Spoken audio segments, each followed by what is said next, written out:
Good morning. It's good to see you. We're going to continue our study in Romans chapter 1. We've been talking about Romans 1 verse 16 this morning in our devotional session, and we're just going to continue talking about that.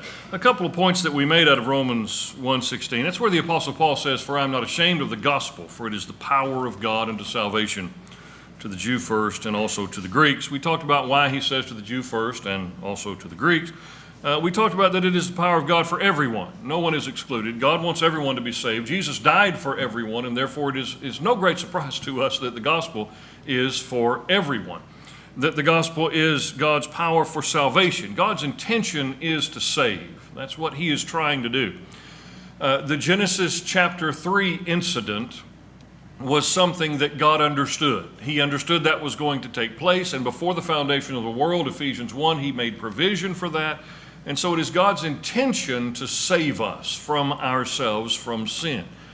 If that doesn't speak to us about the nature of God, who he is and how good he is, I don't know what else will.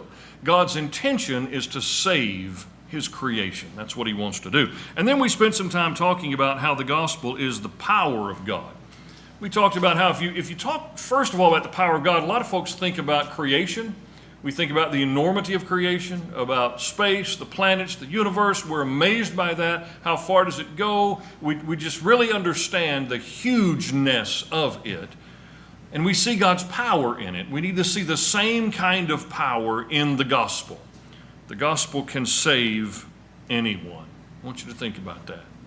God's gospel can save anyone. It has that kind of power. And so it is incredibly valuable to us. And now what we're going to do is just run down a list of some things that we should not be ashamed of. We talked about how even though we understand the gospel and what it is and how marvelous it is, we still sometimes find ourselves tempted to be ashamed of it, ashamed of some of the aspects of it maybe, or ashamed of what it brings to us. One thing that was mentioned in the class is maybe we're ashamed of the fact that it will make us different in the world. If you are a faithful Christian according to the New Testament, you're not going to be like everybody else. It's just the way that is. And sometimes that hits us wrong, and we're a little bit ashamed to be different. There's a really big pull in society. I think it's for all ages, but maybe the younger folks are more susceptible to it, to be like everybody else. And if you're going to be a Christian, you're going to be different. Now, that's something some folks struggle with. Other folks don't struggle with that at all. They look at it and say, yeah, the gospel demands something of me, that's what I'll do. And if that causes me to be different, that's fine. I'm good with that. Doesn't bother me one bit. We need to understand that that kind of courage and strength is what's required to be a faithful Christian. But then also understand that the gospel, as revealed in the New Testament, is not necessarily what we always see in the religious world around us. There's thousands of religions and various groups teaching different things. And so even within the religious world, here in America, worldwide, to be a New Testament Christian, it's going to cause you to be different, even from some people who are religious, even from some folks who call themselves Christians. So with that in mind, before we continue in our list, hold your finger here at Romans chapter 1 and verse 16 and go back with me to Matthew chapter 7. Go back with me to Matthew chapter 7. Jesus makes a statement in Matthew chapter 7 that fits in with what we're talking about, not being ashamed to be different, not being ashamed to be a Christian because it makes you different from the world. Remember in Matthew chapter 7, he begins that chapter by saying, "Do not judge." Then he, as he gets into the chapter, he begins to say, no, really, you need to judge. And so his do not judge has to do with hypocritical judging. And then he gets to, you really need to be able to make good judgments. You really need to be able to look at people and understand who they are. Beginning in verse 15, he says, beware of false prophets who come to you in sheep's clothing. Well, the fact that they exist, the fact that Jesus mentions it, means we need to be able to judge. And so he talks about that. And then down in verse 21, where we really want to go, he says, not everyone who says to me, Lord, Lord, will enter the kingdom of heaven, but he who does the will of my Father who is in heaven will enter. Now just hold right there and look at verse 21. We're talking about not being ashamed of the gospel. The gospel will make us different, even different from other religious people. In verse 21 of Matthew 7, listen, even different from other religious people who believe in the same God you do, who believe in the same Jesus you do.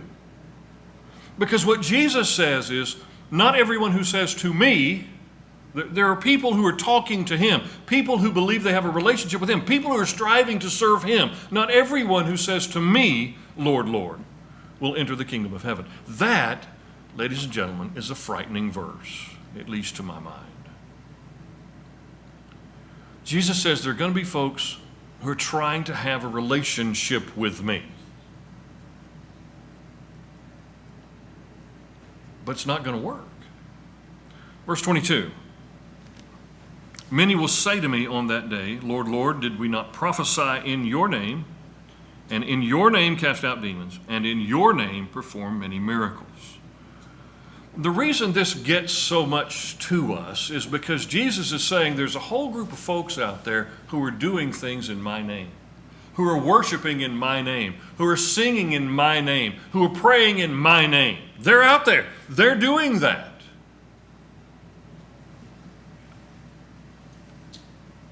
But verse 23, Jesus says, you practice lawlessness.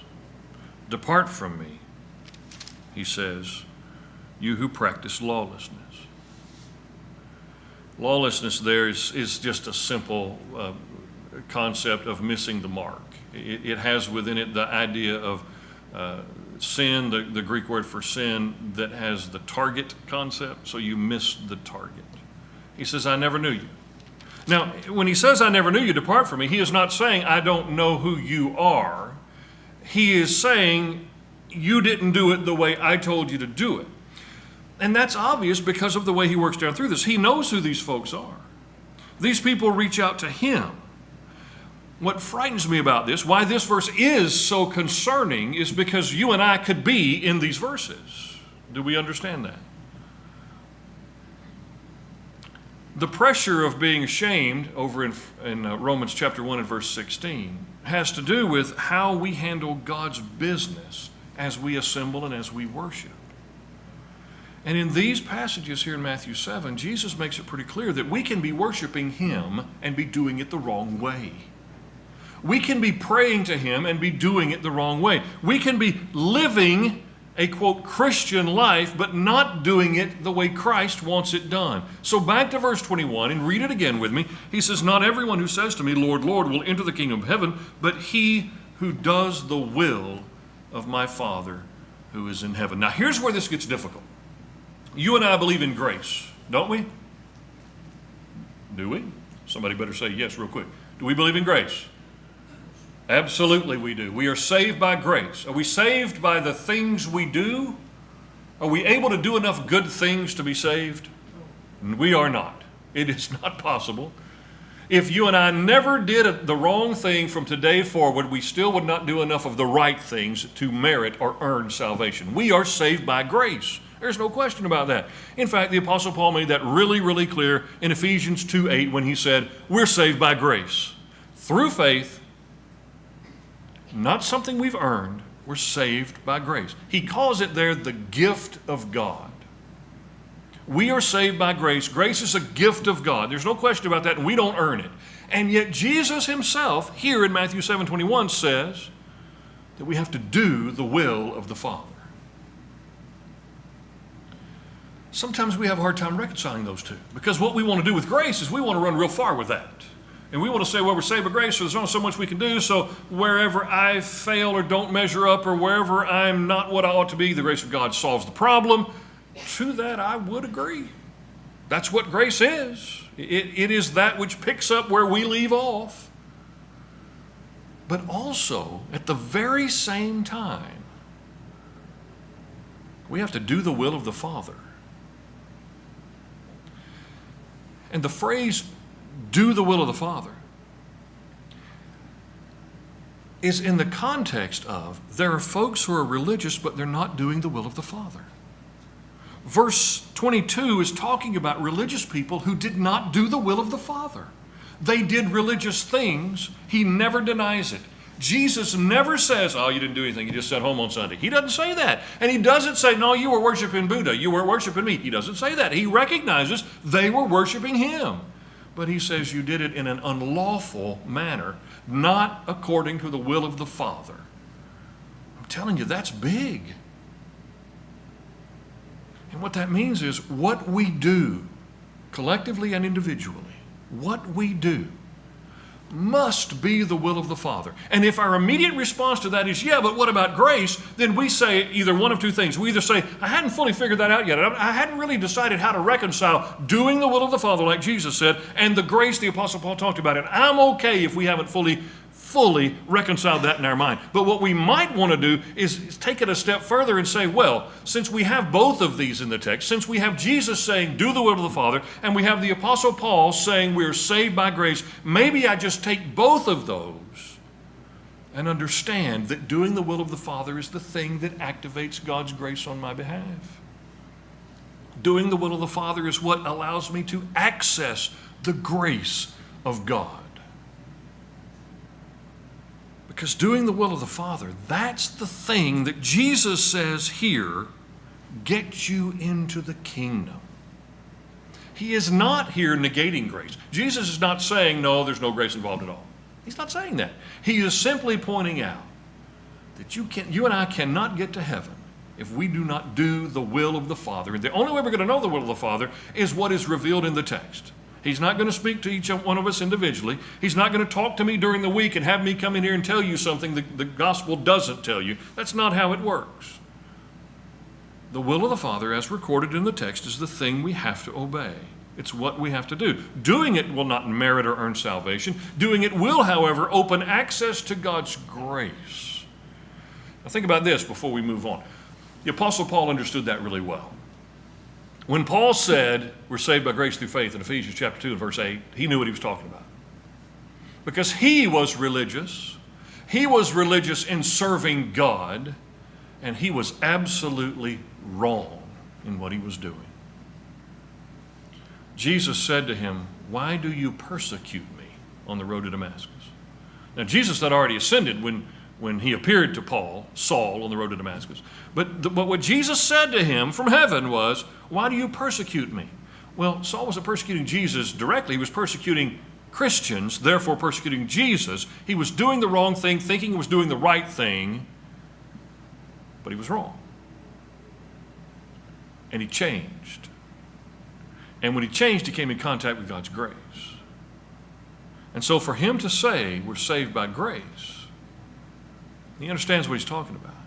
But in Ephesians 2, he doesn't just say in verse 8 we're saved by grace out of the blue.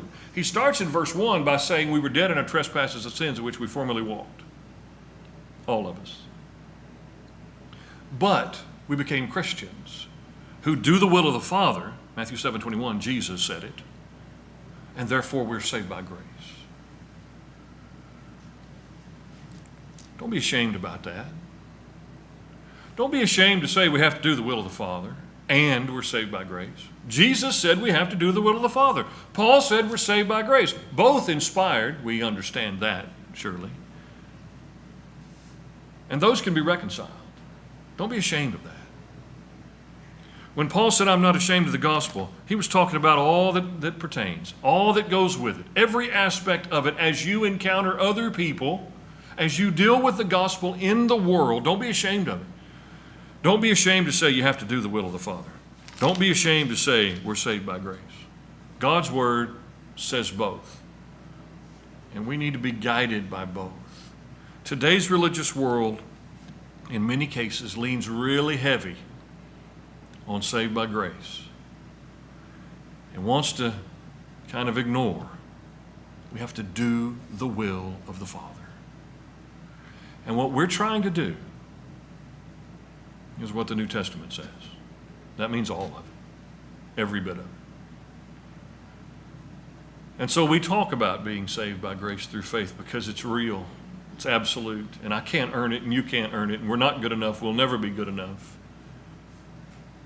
But we talk about doing God's will to the best of our ability because Jesus said you have to do the will of the Father to enter the kingdom. So we're going to